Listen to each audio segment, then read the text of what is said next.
तो चलिए आज का अगला वर्ड देखते हैं। वर्ड है प्लैटिट्यूड। ये एक नाउन है। अच्छा, कभी आपके साथ ऐसा हुआ है कि कोई आपको सलाह दे रहा हो पर उनकी बातें सुनकर आपको अजीब सा लगे, जैसे ये बात तो मैंने 1000 बार सुनी है। बस ऐसी ही बातों को प्लैटिट्यूड कहते हैं। इसका मतलब है कोई ऐसी रिमार्क या स्टेटमेंट जिसमें थोड़ी मॉरल सीख तो होती है, लेकिन वो इतनी ज्यादा बार इस्तेमाल हो चुकी है कि अब उसमें ना तो कोई दम लगता है और ना ही वो सुनने में अच्छी लगती है। सीधे शब्दों में कहें तो एक घिसी-पिटी बेअसर बात। आइए इसको एक एग्जाम्पल से समझते हैं। मान लीजिए कोई बहुत परेशान है और लोग उससे बार बार एक ही बात कह रहे हैं। जैसे इस सेंटेंस में देखिए, she was tired of hearing the platitude that time heals all wounds. यहाँ पर टाइम हील्स ऑल वुंड्स यानी वक्त सब ठीक कर देता है, एक परफेक्ट प्लैटिट्यूड है, क्योंकि ये सुनने में ठीक तो लगती है पर इतनी कॉमन है कि उस मोमेंट में उस इंसान को कोई आराम नहीं दे रही। उल्टा उसे ऐसा लग सकता है कि आप उसके दुख को अहमियत नहीं दे रहे हैं। प्लैटिट्यूड्स आपको सिर्फ आम बातचीत में ही नहीं बल्कि बड़े मंचों पर भी सुनने को मिलेंगे, खास करके पॉलिटिक्स में।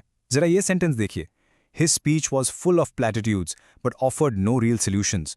इसका मतलब ये है कि उसकी स्पीच में बस ऐसी ही बड़ी बड़ी आम बातें थी, जैसे हम सबका विकास करेंगे या हम देश को आगे ले जाएंगे। ये ऐसी बातें हैं जिनसे कोई मना नहीं कर सकता, लेकिन उन्होंने ये तो बताया नहीं कि ये सब कैसे होगा।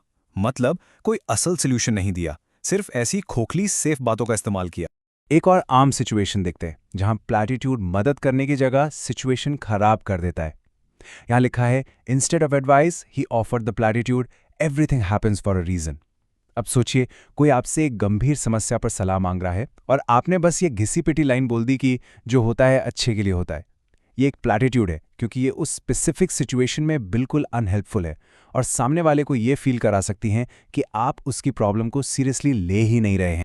ये वर्ड आपको रियल लाइफ में भी, जैसे बुक रिव्यूज या न्यूज आर्टिकल्स में बहुत दिखेगा। ये कोट देखिए, एक लिटरेरी रिव्यू से लिया गया है। The novel's dialogue is weighed down by philosophical प्लैटिट्यूड्स।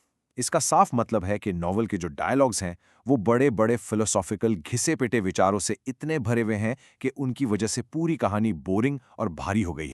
तो अब आपको प्लैटिट्यूड का मतलब तो अच्छे से समझ आ गया होगा। चलिए अब इससे जुड़े कुछ और वर्ड्स देखते हैं। हर वर्ड की तरह इसके भी कुछ सिनोनिम्स यानी सेम मीनिंग वाले वर्ड्स और एंटोनिम्स यानी ऑपोजिट मीनिंग वाले वर्ड्स होते हैं। तो इसके सिनोनिम्स हैं क्लीशे, ट्रूइज्म, बनालिटी और कॉमनप्लेस। इन सब का मतलब लगभग वही है, कोई ऐसी चीज़ जो बार बार यूज़ होने की वजह से अपना असर खो चुकी है। और इसके एंटोनिम्स या ऑपोजिट्स हैं इंसाइट, प्रोफंडिटी, न्यूआंस और ओरिजिनलिटी।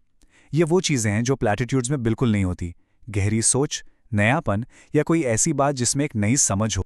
बस आज के लिए इतना ही। मिलते हैं नेक्स्ट वीडियो में। Happy learning. Bye bye.